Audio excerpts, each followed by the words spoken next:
Susan Norwell has spent the last 40 years working with students with Rett Syndrome, Autism and Multiple Disabilities. Her visit to Gibraltar comes at a time when St. Martin's School has received Tobii Eye Gaze computers, a technology that transforms the way students with special needs can learn and develop, allowing children who cannot speak or use their hands to communicate via these devices. And you, by just looking at it, I'm starving. I'm starving, you know? I have Some news. news. So you can get the benefit of it.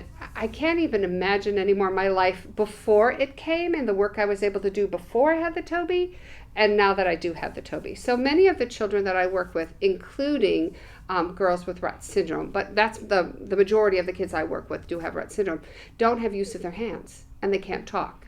So basically they're locked in bodies with a brain that's got plenty to say and no way to say it.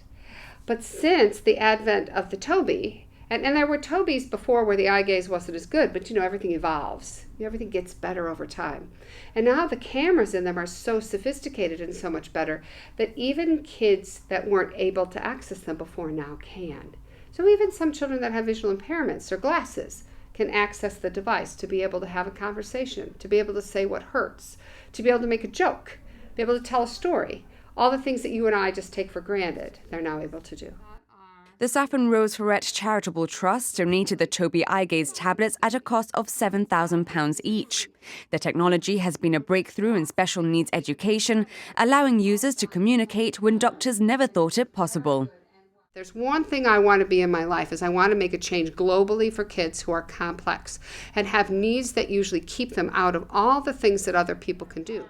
Susan has visited hundreds of schools, offering her expertise around the world. But what does she make of St. Martin's School?